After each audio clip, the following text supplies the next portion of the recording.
سورة قاف في القرآن وقرأ قراءات من التبيان. حبل متين مد من رب السماء فسما إلى العلياء بالإنسان.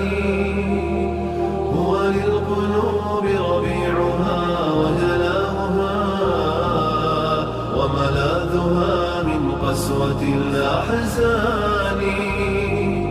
وهو الغنى والنور والذكر الذي يسقي القلوب حلاوة الإيمان. هو شافع ومشفع لمن اصطفى رب الورى من حامل القرآن. الحافظ